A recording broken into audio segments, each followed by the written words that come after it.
Welcome to the Blogger Genius Podcast, brought to you by MiloTree.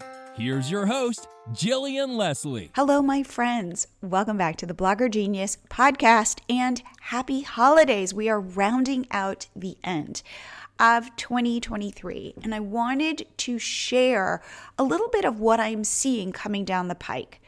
I am noticing social media platforms are changing. Creator funds, for example, are starting to go away. Sponsored content is harder to get, and brands are also being more selective who they work with, and there is less money available. Therefore, for 2023, I think it is all about building that relationship directly with your audience. If you're not growing your email list, I recommend you do, and I recommend you start thinking about products you can sell to your people. And this is why we built MiloTree Cart. It is the easiest way for creators to sell their knowledge, whether it be in digital downloads or paid workshops or memberships or services, anything you can think to sell digitally. You can do it with MiloTree Cart. But I feel like we are at the beginning of a transition where this will become a more important slice of your monetization pie. To get you thinking about creating a digital product, go grab my fun personality quiz at milotree.com/quiz, where we will help direct you to what kind of digital product to create first. And we even have a worksheet to help you ideate, come up with the idea for that product. Again, go to milotree.com/quiz. Now, for today's episode, I am rebroadcasting one of my most popular episodes from 2022. It is with Casey Markee. For those of you who don't know Casey, he is the SEO guru. He works with every big food blog. He helps them optimize so that they can continue to get millions of page views per month. When Casey speaks, I listen. In fact, don't be surprised if you're going to want to take notes with this episode. So without further delay, here is my fan favorite interview with Casey Markee. Casey, welcome back to the Blogger Genius Podcast. Jillian, thank you so much for having me. Today, I know that this is probably going to be delayed, and you'll probably have this live in a couple of weeks, but today is my 22nd wedding anniversary. My wife was so kind enough to let me do an interview today, mostly because it gave her an excuse to go shopping. Nice. So that's what she's doing right now. 22 years. And now that's in Casey time, it's a factor of 3. So she feels like she's been married almost 6 decades. That's probably how it is. Wow. And what are you doing to celebrate? Well, dinner. We'll do dinner out and leave the kids home. That's a good thing about having teenagers. We don't have to worry about them necessarily burning the house down, though the large parties are always a concern. We'll have to keep the cameras on while we're out. Good times. Well, congratulations. Thank you. Thank you. I can assure you that my many friends did not believe that I would make it 2 years, much less 22 years. I married up. They always kid about, you marrying out of your weight class. I absolutely did that. So I'm very fortunate. Oh, I'm so glad you shared that. So we have a lot of SEO stuff to talk about, especially since our last podcast episode, which, by the way, is one of my highest ranking podcast episodes. I just have to tell you that. My goal is for it to be your highest rated. I love that. Love that. Highest one. So if you're on the call and you didn't listen to the first one, it is jam-packed with stuff. So I definitely would recommend it. It's going to be very good. I will link to it in the show notes. So Here's the thing. This is the thing that I keep hearing about. And I wanted to pick your brain on this. Casey, please tell me about the May core update. Yeah, no problem. So the May core update rolled out. It was announced by Google. Google rarely announces updates, but they've been very good at announcing what they consider core updates, which are significant updates that affect a larger percentage than any of the dozens or hundreds of regular changes to the algorithm they make on a daily and weekly basis. But the most recent update, the May core update, as it's been coined, rolled out on May the 25th. The rollout lasted roughly about 2 weeks and was completed on or about the June the 9th. Though honestly, we saw tremors all the way up until the 14th of the month. for those of us who monitor this regularly, and again, I'm one of many people who, again, I focus on site auditing, so core updates are very important. A core update can be confusing. It can be certainly discouraging and disconcerting for the average site owner.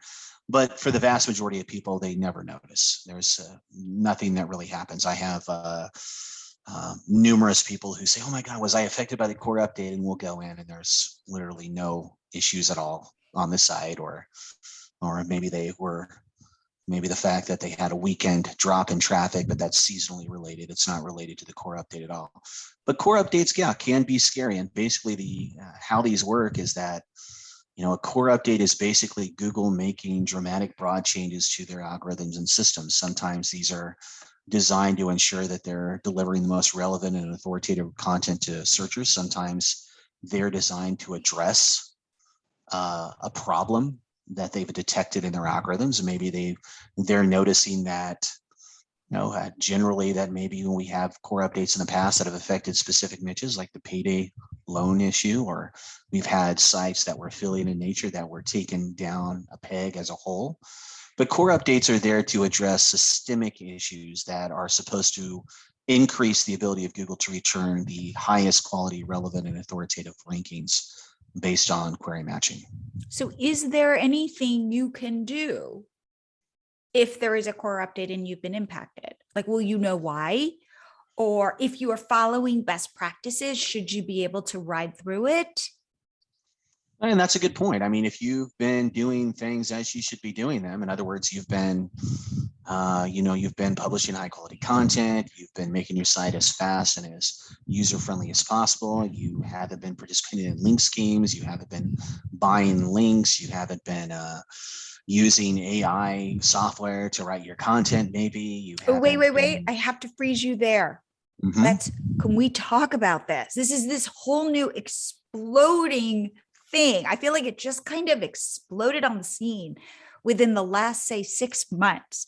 And there are companies like Jasper, Copy AI, and it felt like all of a sudden, just boom, you could now type in a little bit of what you want this AI to you out, and it will. And the promise seems to be, it will write your blog post for you. Well, that's certainly the promise, but the reality is far from that. The reality is a stark contrast. Google has very clearly said, and this happened on actually April 13th of this year. Google actually updated their guidelines, their webmaster guidelines, to say, quote, again, AI generated content is against their guidelines. Now that's really interesting that they updated their guidelines on 4/13, and then lo and behold, we had a core update a little over a month later. And the reason I bring that up is that we don't necessarily think, I think things like Jasper AI and AdThrive has a topic tool that uses AI generation. And we also have Phrase and Writer, which are very popular algorithms that you can use tool-based. I think that they have their strengths and weaknesses, but I think we also have noticeable issues now where, following this core update, I've had people reach out to me and say, "Oh my God, Casey, I don't know what happened." And I'm like, well, and I have them do a survey. And 20% of the people who were affected were using a tool they probably shouldn't have been using. Now, can I use Jasper, get a bunch of text on my topic, and kind of rewrite that text? Use it as a, let's say, rough draft. And will I get penalized? Well, could it be almost like a question? Well, I'm just going to literally tell you what John Mueller will say. It says, quote, if you're using machine learning tools to generate your content, it's essentially the same as if you're just shuffling words around, looking up synonyms, or using translation tricks that people used to do. These kind of things for us will automatically be generated content and viewed as such, and it will be against our guidelines. We would strongly urge you not to do it. We would consider such a practice as spam. End quote. This is John Mueller. I don't know why anyone would say that there is no risk in using any kind of AI generated tool, because there clearly is. I mean, the problem is that Google has a lot of doublespeak. Google will say, "Oh, we're against AI generated content," and then they'll literally use AI generated content every day. They've been using AI to rewrite local business information as part of Google Maps for years. That's how they update operating hours. That's how they update amenities for locations, all of that nonsense. So it's more of a do what we say, not what we do kind of situation. And I just, my goal is when I have an audit, I just tell people, hey, here is the risks of what your process is. And here are some suggestions that we can use to dial in your content so that it's less machine reading, more optimized for users and usability. And so we tend to be more successful in that aspect. So kind of going back to the core updates, because we don't want to get too far off the topic here, Julian, is that with core updates, you're asking what can bloggers do if they've been affected by a core update? Well, we want to conduct a traffic drop audit. And I'm going to provide a link. You can provide those in the show notes. We have a whole webinar on how to conduct a traffic drop audit. What is it? Your goal is to find themes. Is there a specific part of your content that was affected? Maybe the issue isn't your content at all. Maybe the issue is that Google changed the intent on several of your top keywords and pages. So we had this happen last summer, during the June core update of 2021, where, actually the May and July actually is when it happened. May and July core updates is Google changed the intent around a significant amount of keyword terms and it affected roundups specifically in the recipe niche. So can you break that, what that means? Yeah, great. Give me an example. Chicken recipes, great example. Chicken recipes, probably the most popular term for food and lifestyle bloggers, chicken recipes. And chicken recipes, if someone typed in chicken recipes, it used to be that there was a lot of individual recipes being shown up under chicken recipes. And now that's not the case. It's more roundup focused because it's plural. It's more of a Google trying to return multiple examples of that. So if someone was trying to type in, a good example would have been Chinese recipes, which was another one, or even instant pot recipes or slow cooker recipes. Google has refined the intent down to where they're showcasing more roundups, more guides. And because of that, a lot of bloggers would kind of be like, oh my God, my traffic dropped 23%. And we're finding that as we go in and we look at the keyword granular data, we're finding that it's just because Google stopped ranking some of their individual recipes for these really general keyword queries, which had a more refined intent. And so we don't want to do that. And that's very common. And so for those of you on the call, maybe this is something, there's always a change of intent. There's always these core updates it's never just one issue, folks. These core updates have, you've heard the term baby algorithms. It was coined many years ago, but baby algorithms, these core updates contain hundreds, if not millions of these core baby algorithms, which all work together to determine what results are returned. And it's the refining of the query intent overall. And so take a look at what's dropped, see if the intent on those, see if the results on those keywords have changed specifically, see if there was a carousel, maybe a carousel has been added, maybe a carousel has been eliminated. This May core update really changed carousel visibility considerably. Google added a web story carousel to mobile, which is more prominent. Google also has added and lowered the amount of results they're showing in carousels now. So that's going to hurt you. Whereas before we might have seen 4 or 6 results on mobile for various queries, now we're seeing half of those. And that's going to hurt your visibility considerably. So wait, so here is a question. Mm-hmm. Are web stories still a thing? Do you recommend people be creating them? So based on what you were saying, were you saying there were more now on mobile showing up in results, fewer? I couldn't quite tell, but there's certainly more visibility for web stories because now there's a definite carousel on mobile as opposed to previously where it was just discover based. Right. And now there's actually actual web story carousel that's actually showing on mobile for a lot of queries. So you would think, okay, hey, that means that we should focus a little bit more on web stories. But here's the problem. Okay. There is now literally 10 times, and that's a conservative estimate of the amount of web stories now as opposed to say just 6 months ago. And so it's substantially more competitive.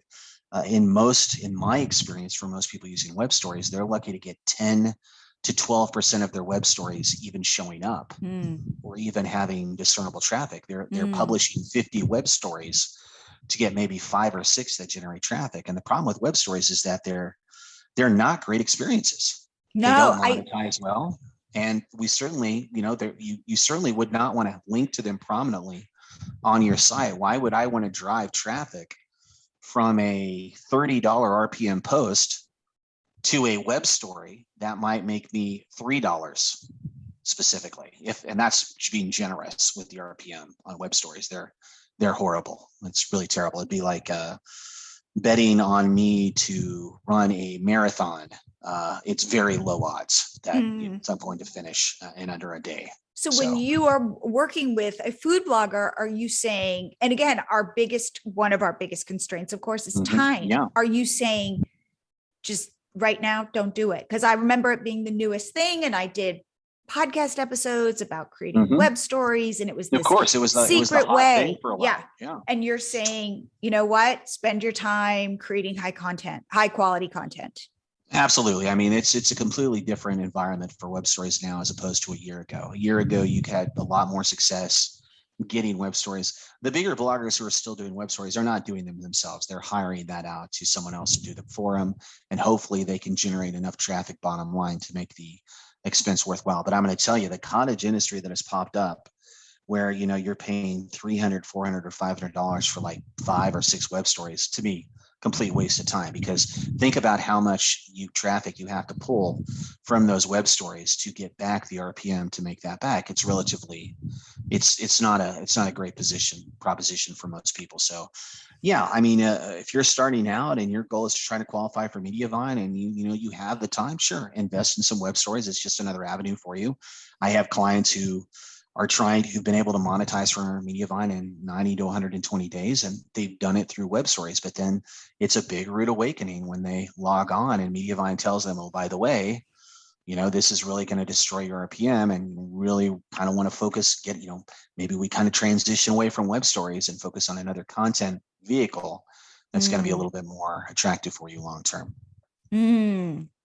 Okay. So you said to me that you were you said we should talk about Google search, and and it breaks down into these following areas: meaning, relevance, quality, usability, and context. And what did you mean by that?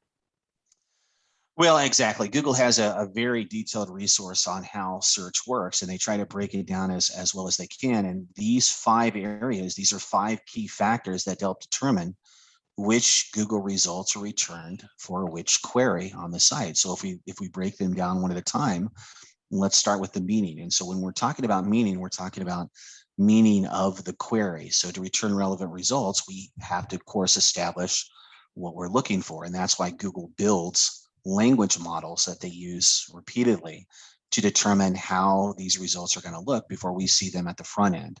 Now, Google has gotten pretty good at recognizing and correcting spelling mistakes. They've gotten really good at understanding synonyms, which is why we've moved beyond synonyms years ago. We always get the question about, for example, I get a lot of bloggers who are based in the UK, and they're like, man, do I need to change my entire writing to be more US based so that I can start generating more traffic from the US? And Google's really good at understanding the difference between US English and UK English. And I've had bloggers who tell me with mixed results. We've had some bloggers who've literally living in the UK that they literally, you would never know it. They're using US based language on everything. They're trying to make sure all their posts are US based English as much as possible. And in many cases, we've seen no impact from that at all. And we've seen other bloggers where they've literally done nothing to try to, other than making sure that we're hosting in the US. We don't have a .co.uk extension where I'm trying to write content that I think American audience will like, and they've been able to grow their American audience just fine without having to change their entire language and logistics. And a lot of that comes down to this first part, which is the meaning of the query, which is that Google can understand what people are trying to type in and optimize accordingly.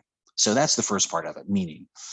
Then we come down, of course, to the next section, which is the relevance. And the relevance is really where a lot of bloggers struggle with it. We just talked about it with regards to the fact that Google is refining relevance. We call this query refinement or query optimization, where Google is now saying, well, if someone's looking for chicken recipes, they're not necessarily looking for one chicken recipe. Maybe we're going to go ahead and return this roundup, which has 50 plus top chicken recipes. And maybe we can refine these other queries accordingly. But the most basic signal to Google that something is relevant is that the page contains the keywords that the searcher is using for. And this is something that we have to continue to work on, because as important as it is for bloggers still need to write content that's relevant for the keyword that they're ranking for. So we have to understand that it's not just, we want to have a focused keyword on a page, but we also need to be thinking about related entities around that page when we're talking about relevance. I always use the example of, Abraham Lincoln. If I had any chance of trying to rank on the first page of Google for any resource on Abraham Lincoln, there are various known entities that are known around Abraham Lincoln, his wife, Mary Todd, his kids, his assassination, the Gettysburg Address. These are all known interlinked entities that Google has associated in the semantic web around the topic of Abraham Lincoln. And so I would try to write a complete resource that incorporates those entities into my post. And you have to do the same thing with your average recipe post, with your average SEO post, whatever it is. Your goal is to find these related keywords, they're not synonyms. People get confused by that. Google still uses synonyms, but they moved beyond that a long time ago. You've probably heard of the term LSI keyword, or latent Semitic indexing keywords.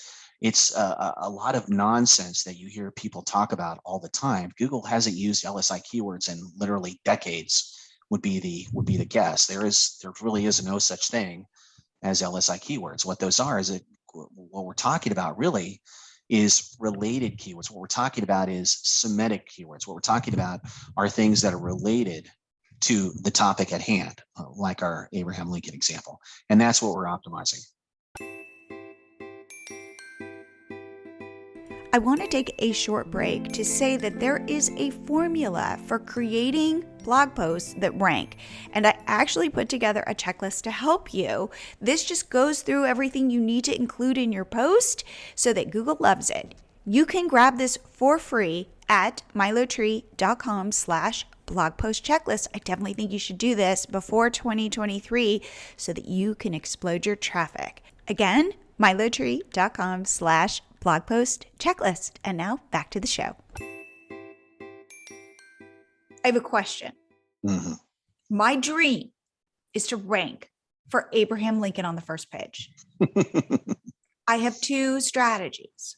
One is I create the ultimate guide to Abraham Lincoln. And this post is so long, and it includes his wife and his children and his childhood and the Gettysburg Address and the assassination and all of this information in one post.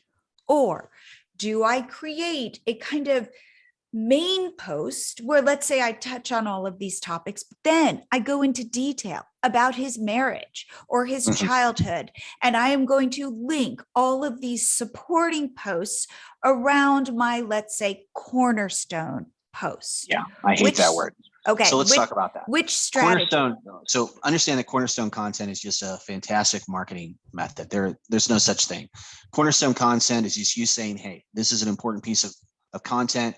I'm going to designate it as a cornerstone on my site so that I'm reminded naturally to link to it. It's utter nonsense. Okay, we're going to link to our regular content regularly. If you need a reminder for that and it makes you feel better to go into Yoast and set something up as cornerstone, fine. But understand that setting something as cornerstone doesn't do anything for you, as do most of the offered optimizations that Yoast provides you. Now, in your example, you're talking about content clusters. Content clusters can work, whereas you have an initial high quality piece of content, and you're linking into that content with other supporting things. Like, for example, if I wanted to publish a chicken and dumplings recipe, I might also publish what other side dishes go great with chicken and dumplings, and I would link all those together. The problem is that is kind of antiquated. You have to go beyond that considerably. You're not going to have much luck, especially if you have very little inherent authority on your site, having those clusters linked together. And it's the same thing when we talk about how Google search works. We talked about meaning, we talked about relevance. Now we have to go to the next one, which is quality. Because I could have a fantastic resource, like you said, that was very relevant, but if the quality is not there, then we're going to have trouble. And one of the factors that we have to understand with Google and understanding quality is the most important signal to them. A good sign that something is well trusted is what? That it has links to it. And that's, I think, where bloggers get confused, is that when we're talking about, when we go and we've done talking about the meaning, we've moved to relevance, we've got a great resource here. Now we have to go to quality. If I've got this fantastic resource and I've even got other supplementary posts on the side and I've linked to them, that means absolutely nothing if the quality of the content is not viewed as high quality by Google. Well, how can something be viewed as high quality from a third party? And that's where the concept of linking comes into play. We have to make sure that we're linking internally to this content regularly. We have to make sure that we have external links. It doesn't matter if I think that I have the best resource in the world on Abraham Lincoln, if no one externally is linking to it and telling me as such. And I think that's where bloggers struggle. It's like, I don't understand. It's like anyone who would come on a podcast and say, hey, you want to do better, just write a longer resource that's more detailed. I'm sure you've heard that before, even on your own podcast. That's the kind of nonsense that you definitely do not want to take at face value, because word count is not now, nor has it ever been a ranking factor. Longer is not better. Longer is just longer. Our goal is to write the most detailed resource we can, within, and also not lose sight of the fact that it's usable. Maybe I don't want to read 1,000 words on artichoke hearts. Okay. Maybe I only need to write a 350 word report that answers all the questions, and that's going to be better for the user. And so that's really where a lot of this SEO nonsense comes by, is you'll have experts come on and say, yeah, you just need to, use maybe the skyscraper approach and write this really long piece of content that's 10 times better than everything else. Google has really moved beyond that. It's not a matter of writing a longer and more detailed report. It's covering all these issues we're talking about. It's making sure that you understand that meaning, relevance, quality, usability, and the context, these 5 areas when we talk about how Google's ranking content, all come into play. And, we're on quality right now. So one of the things we're determining is we really want to make sure that the content that we're providing has a right balance between being relevant and being authoritative, which means that we can trust it. And also, of course, that we've got links to it from sources. And so this is always this weird conundrum. Yeah. How do I get links to my Abraham Lincoln content post? Right.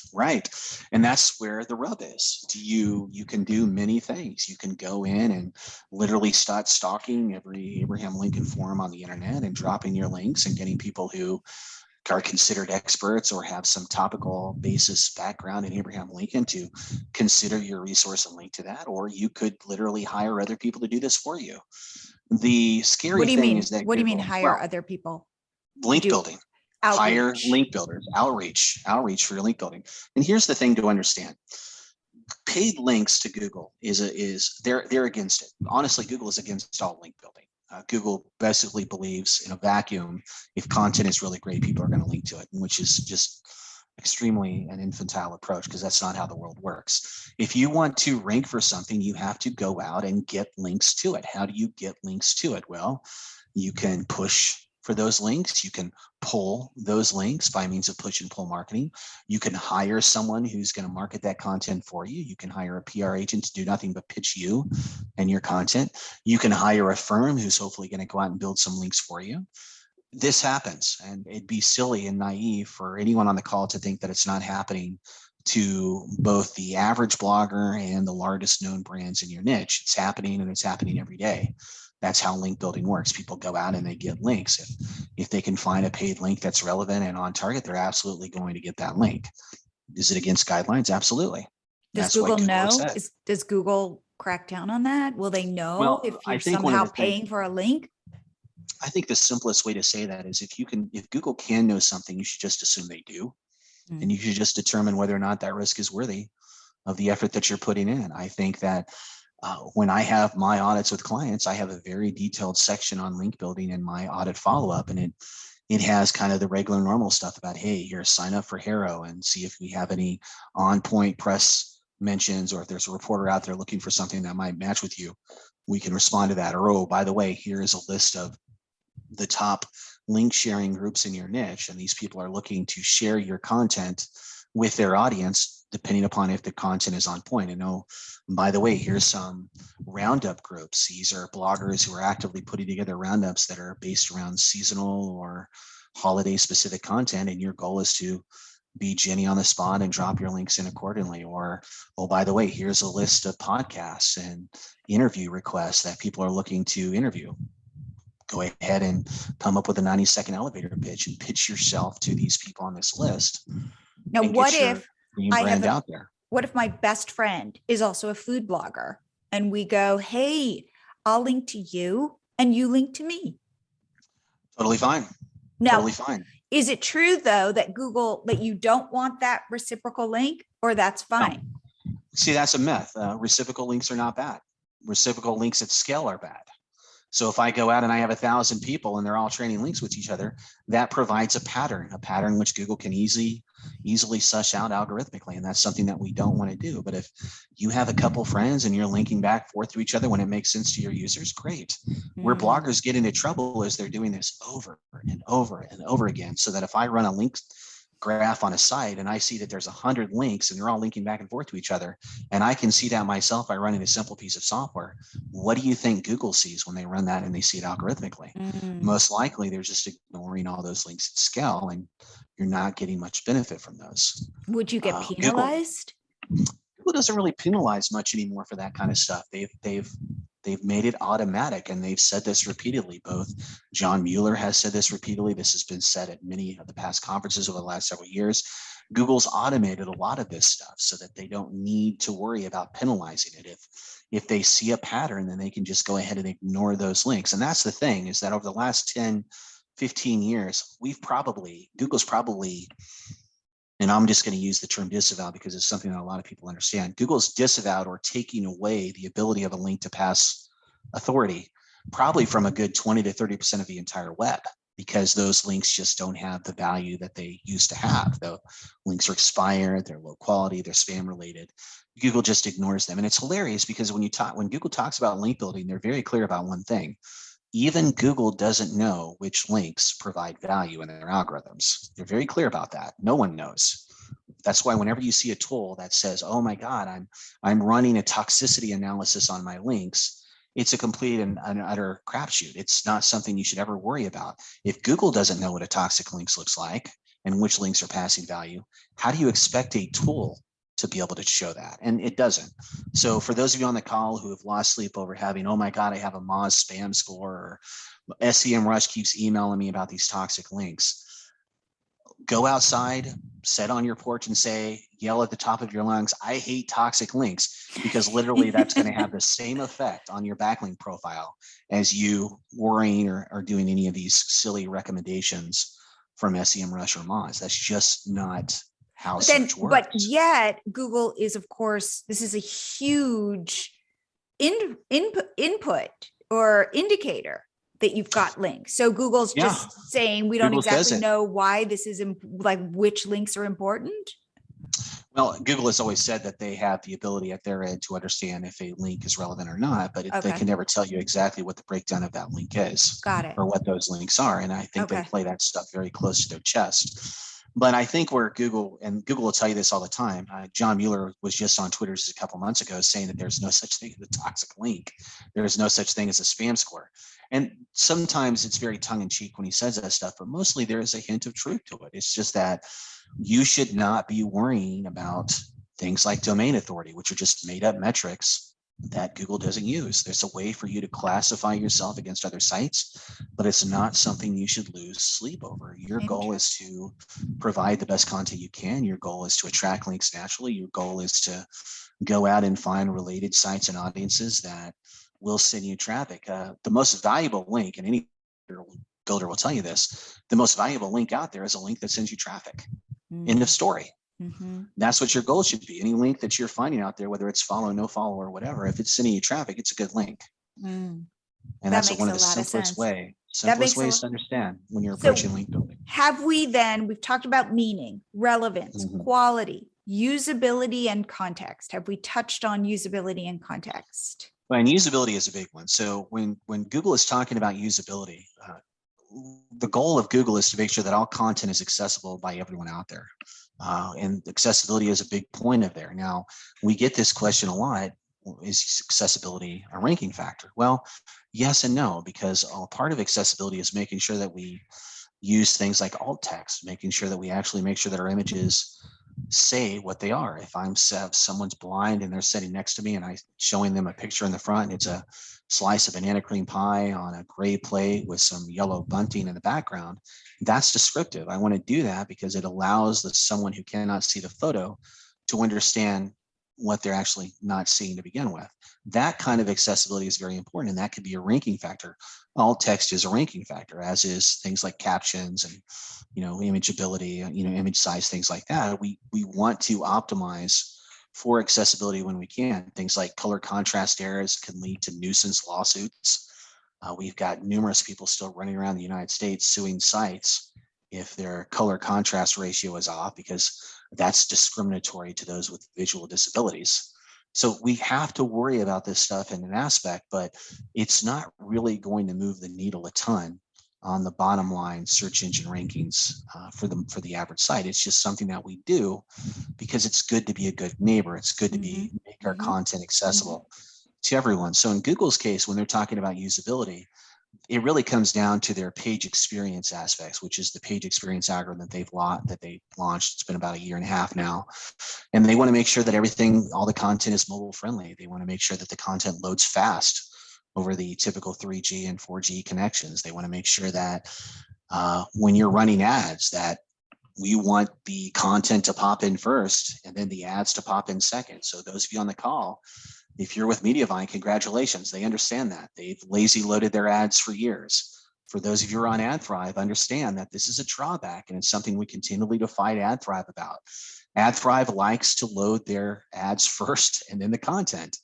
They're to the point where they've really dug their heels in the sand and said, we don't have any evidence that this is bad for users. And in fact, if we turn on lazy loading, they call it deferred ad loading, you can expect to lose 5% of your income. I'm going to tell you folks on the call, if you're with AdThrive, that's a 5% well spent, because no one likes to have a post that takes 30 plus seconds to load fully.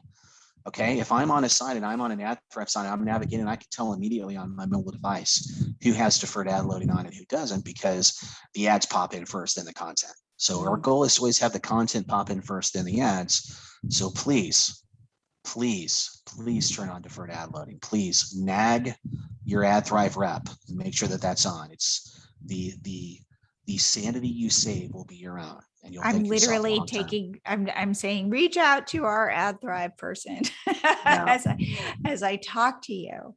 Could you talk to me about schema?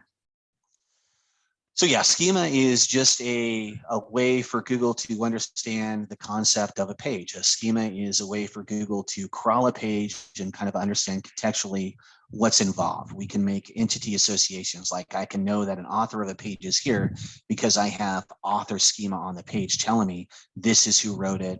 And then we have little markup that lets Google programmatically crawl the page and generate what are called rich snippets. A rich snippet is a physical manifestation of schema. So for those of you on the call, if you're going through your site, throwing through the search listings and you see star ratings, or maybe you're a recipe site and you see that there's a cook time there, or maybe you're seeing those featured images, that's all generated by schema. Schema is just a way for Google to better understand and algorithmically crawl content. The problem is that a lot of people, and even SEOs that have been doing this for years, completely believe that schema is a ranking factor. It is absolutely not a ranking factor. What it is it's just a way for Google to better understand the content. Okay, Google. So right, so it's kind of like Google's reading, let's say, a recipe. Absolutely, and it will infer, but it'll infer cook time. But you could tell Google, oh, Google, this is cook time with schema. Absolutely. Schema is just a way for us to provide more information for users and for Google. That's it, bottom line. But is schema a ranking factor? It's absolutely not a ranking factor. What it does, though, is it can increase conversion.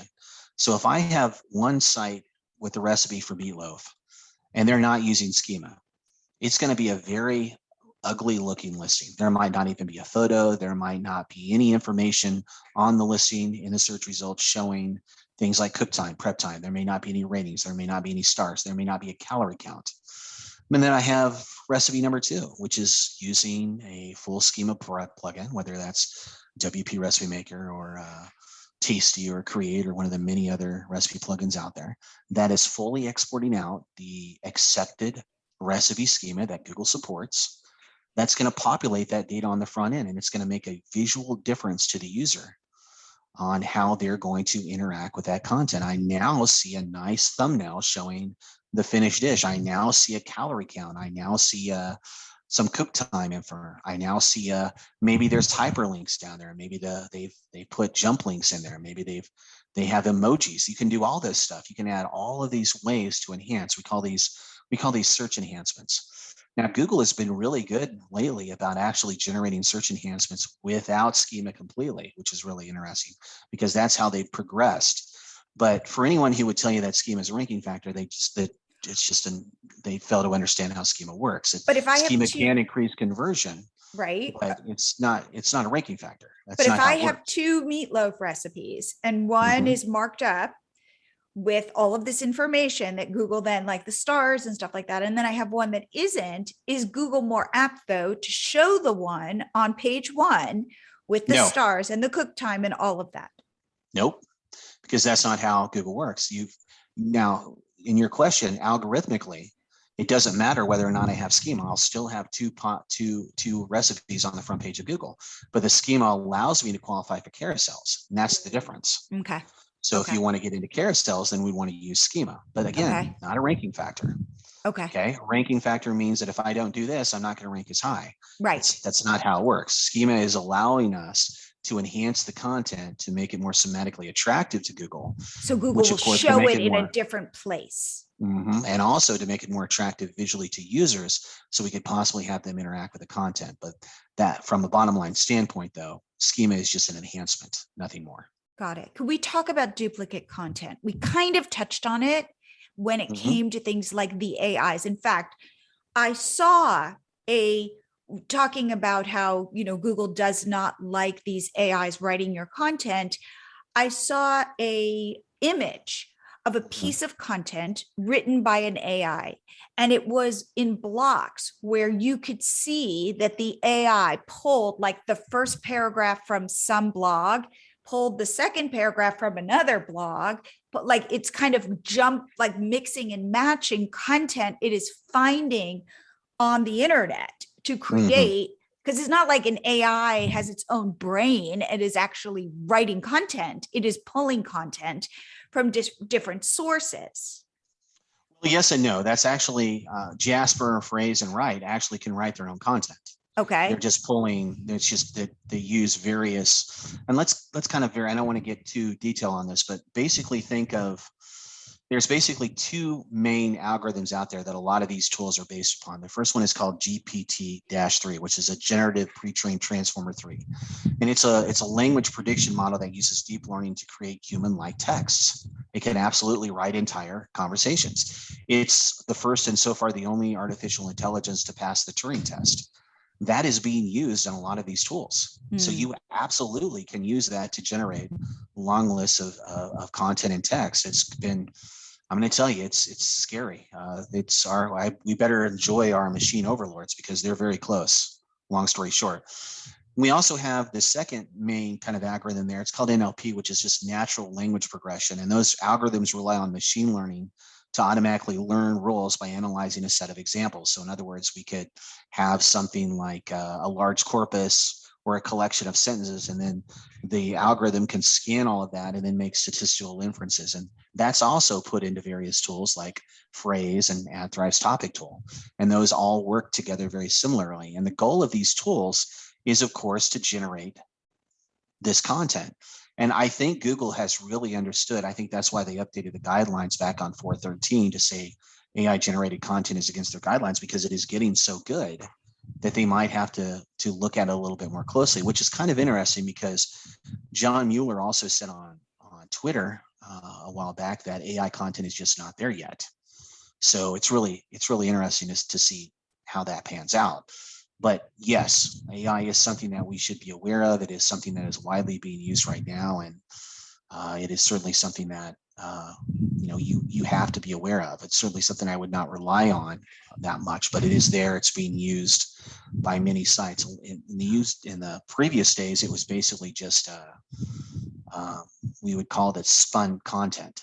And what you've described as spun content previously in your example, where they were taking sentences from here, sentences from there, and it really looked like unique content, but it was just gibberish. And the spun content would rank, and that would rank very well. And the sad part is that that is still alive in a lot of areas. A lot of really low quality affiliate areas still use a little bit of spun content, but I think Google's gotten a lot smarter. But back to your question about duplicate content. Duplicate content is something that a lot of people are confused on, even experienced SEOs, or at least people who say that they're experienced SEOs. Duplicate content is not a penalty. Google does not have a duplicate content penalty, far from it. Google just understands that there are various versions of a piece of content, and they will just filter out the versions that they feel that are very close or that don't necessarily jive with the one version that they've chosen. Duplicate content is also a between pages or between sites concept. I could literally go onto a recipe page and have 4 paragraphs say the exact same thing. It is not duplicate content. Google's going to rank in the whole page. It's just not going to be great for users. Now, if I have 4 or 5 paragraphs of shared content across my entire site, maybe that's content that Google is going to filter out. I'm just not going to get any credit for it. But are those pages not necessarily going to rank? Well, probably not as well, but it's only because it's a very poor experience for users, not necessarily because I use the 4 or 5 paragraphs the same on every page. And that's why a lot of bloggers struggle with this duplicate content. Like, it's okay to have, for example, reusable CTAs that we have on our site with the block editor. It's okay to have a section where maybe I have a section in my recipes where I have this 5 baking tips thing and I have it on every page. Again, not going to kill you. It's fine. Your goal is just to understand that when we're writing content, we need to be as unique as we can. I don't want to have an article here, then take the same article and put it on 4 other sites and think that I'm going to garner any advantage from doing that. And it's not because Google's penalizing me. It's because I was stupid enough to put a 100% reprinted version of my content on 4 other sites, which is not great for users, and Google's not going to rank me competitively for that. Okay. So I think that's where people get confused. So there is no penalty. So I'm just reiterating, there's no penalty. It's just that Google is hopefully finding the original, giving that blog post or site credit, and then everything else just kind of lost in the wash. Yeah, I mean, John Mueller has clarified misconceptions about duplicate content recently. He said that it's not a negative search ranking factor at all. I mean, we either believe what he says or we don't. I'm of the opinion that Google says this stuff for a reason. It's not to mislead us. We have to take them at their word. And he's saying that one of the misconceptions that we have about duplicate content is that it's going to hurt you negatively. And he says it's not. What are you going to say? He also says that having the same content repeated across multiple pages is not something that would cause a site to rank lower in search results. Again, direct quote. So we either believe him or we believe someone who decided to start SEO in 2007 and has just been completely misunderstood since. That's just one of the things that we have to worry about.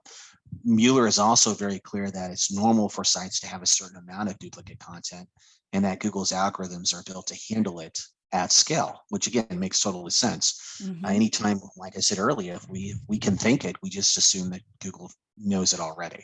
And that's a good one.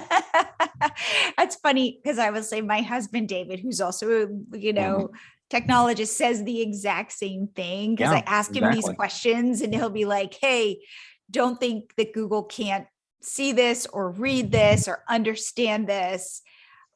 So very, very similar to you. One last question. Does Google take into account social media? I've got, let's say, 100,000 followers on Instagram, or it knows anything about me there, or is looking at my posts on LinkedIn, or does any of this matter for my own personal authority, for my website, because I'm linking to it on my Instagram account, like anything like that? Honestly, no. Social signals are a very muddy signal to Google. They've said it for years. They do not use social signals at all algorithmically, at all. As a matter of fact, for years, they didn't even count social links at all. Recently, Twitter made waves when they removed no follow from a lot of their tweets. We don't know necessarily how that's going to play out, but in most cases, social media is just so muddy and it's so easy. I mean, I could literally go out tonight, Jillian, and buy 10,000 followers on any of the platforms I wanted, or I could go out and buy placements across any of the top media social profiles out there. Why would Google use those kind of metrics when they can be so easily gamed? And I would say that the answer to that is they probably do not and haven't. I mean, there's multiple notations from Gary Yeesh, John Mueller, Matt Cutts from years ago, where Google has been very clear, we do not use social signals. We never have, we don't. Waste of time. And that brings us kind of to our final note, which is on the context. If you look at when we're talking about, how Google search works, we've talked about the meaning, the relevance, the quality. We talked a little about usability and making sure that, we optimize for page experience, that we optimize for accessibility, all of that. Now we've come to context. And when we talk about context, we're talking about the information served by means of your location, your past search history, your search settings, all of that. I think another confusing thing for a lot of bloggers and publishers out there is that search is literally 100% personalized. It really is. What you're seeing, Julian, at your end is not what I'm going to be saying on my end. Your search settings are an important indicator of what Google is going to provide, even my preferred language or whether I've opted into safe search.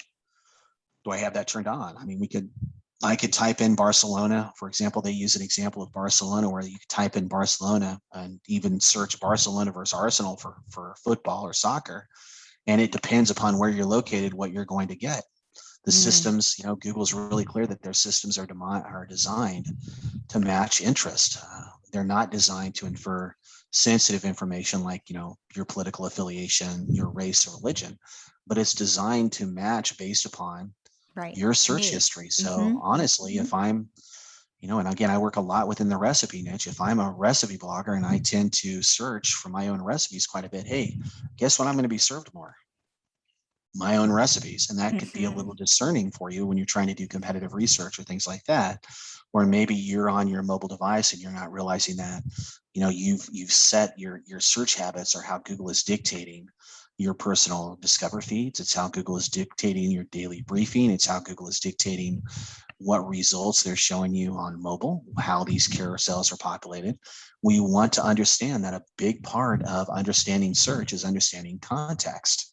And a big part of context is, again, personalization. So very important that you understand that and that you adjust accordingly and not make any assumptions on why you are ranking and someone else isn't, without understanding or turning off your personalized search options. So are you always searching in, say, incognito windows to get a more accurate assessment of the landscape?